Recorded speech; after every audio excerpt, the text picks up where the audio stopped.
Welcome back, everyone. We have an update from Regen BioPharma Inc. It trades on the OTC Pink sheets under the symbol RGBP. It's a biotech company focused on developing innovative treatments using autologous cell therapies, RNA, DNA-based immunotherapy, and small molecules in the immune-oncology and autoimmune disease space.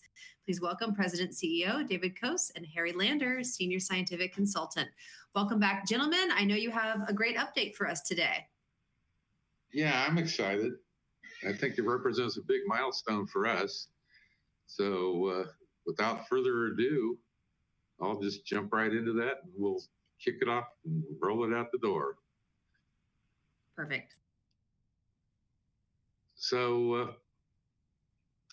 first of all, Harry, any thoughts on how excited you are over this agreement with Clindatrix? Yeah, well, I think I agree with you. It's a milestone. We had a long time coming in terms of we haven't quite kicked off the clinical trial, but it's the penultimate step. So I think it's a great opportunity for us. I think we found the right partner in terms of CRO, both in terms of experience and user friendliness. So I think these guys will be a terrific partner for this clinical trial. Good. So if you hadn't seen the, do they call them tweets now? Since it's X, no longer Twitter. Anyway, I posted up on X about this agreement that we signed over the weekend with the Clindatrix. They're basically going to step up and do the phase 1 clinical trials for us on Heme Accelerate, which is the safety study,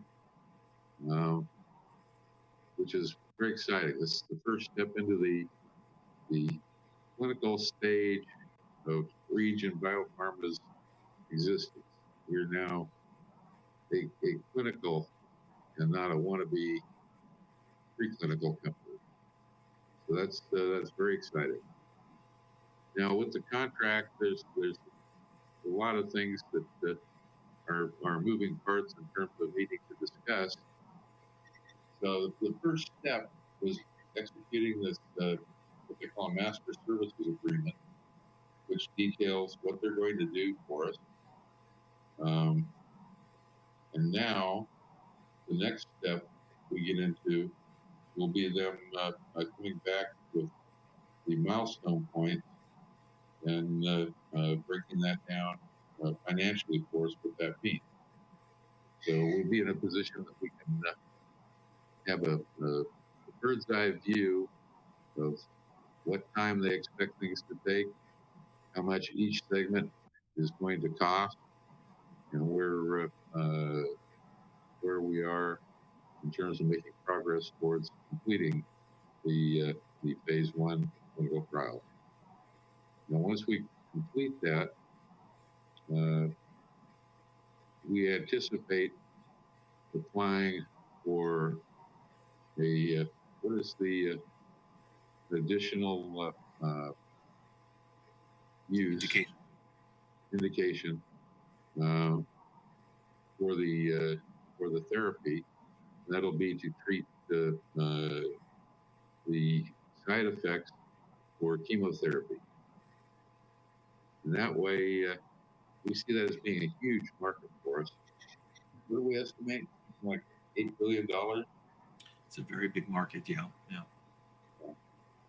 So we see that being extremely exciting. I think that I'm just excited that we're in a place where we're finally kicking off clinical trials. It's just it makes me feel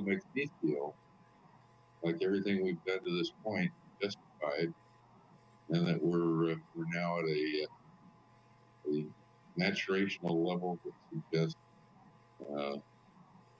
respectability in the biotech industry. I think that moving forward, I expect to see, so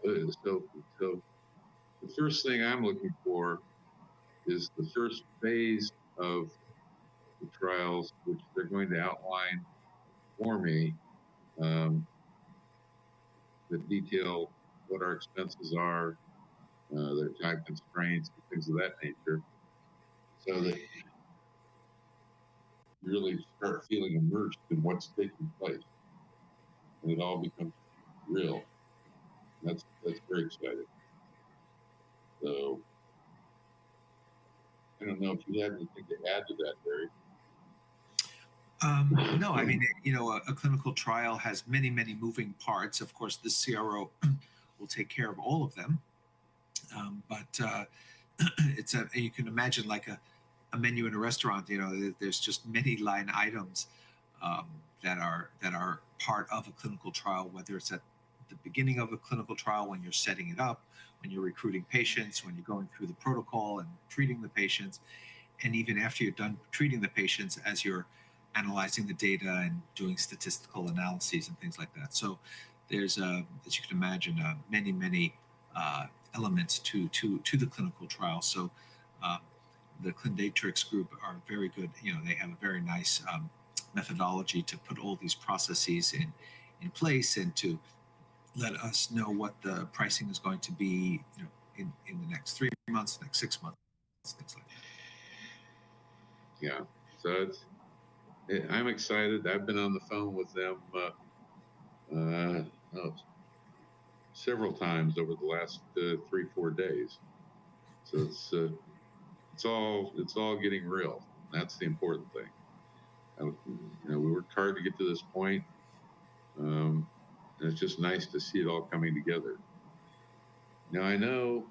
I actually set my timer to see where we're at. We're running a little thin on time. I don't know if we have questions out there. I think this would be a good time to jump in and let's hit those things. Okay, great. Yeah, we do have some questions about your Reg A, if you want to talk about that. How much money has been raised for Reg A financing so far, and how much do you expect to be raised before the end of first quarter? Yeah, I think the Reg A has had several moving parts of its own. We had to qualify it with the Securities and Exchange Commission, and then we've had to qualify it in states that we've had indications of interest in, and now we're in a position that we actually are ready to raise money. In fact, we got our first wire in today, so we're kicking it off. We've got interest. I've had many phone calls with both private and institutional investors that have a great deal of interest in the company. So I think we'll start seeing it rapidly fill up. Great. We have a few questions about phase 1 trials for Heme Accelerate. How much money is needed to conduct that, and when do you expect the phase 1 trials to commence? Well, with this agreement that we just signed, this kind of kicks the door open, and so now it's a matter of setting things up, getting the what do they call it? The working protocols for how we do, what we do, when we do it, and how much it costs, and that's in the process of being developed. And they will send it over to me to review. I'll execute it and send it back to them. Overall, the first part of phase 1 should cost us somewhere between $100,000 and $110,000, and then the overall clinical phase 1 will be somewhere around $550,000.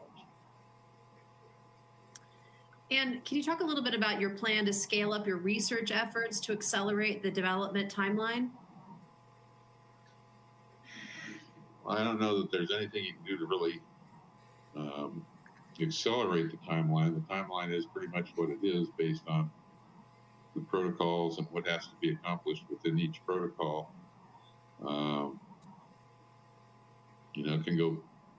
It can go very fast if you get lucky. You get the sample population that you want. immediately, but the likelihood is that that doesn't usually happen overnight. So that could take a little bit of time to pull that together. But that's on the CRO now, the Contract Research Organization. So they have to find the population, they have to put it in place, and then from there, you move things along as accomplishments are made. Wonderful. Well, David, Harry, do you have any closing remarks for our viewers today? Gary? No, I mean, I just want to reiterate that it is, you can feel that that the company is now shifting into a new phase, and it's a nice thing to see. I feel that everything in the air seems to have a different vibe to it. You start entering into clinical phase 1. It just feels like we're a fresh new company, that we're entering a new stage in our career. That's exciting. Wonderful. Well, good. This is a great update. Happy to hear this, and we'll continue to follow along at the next conference. We're looking forward to it. All right. Appreciate it, Ella.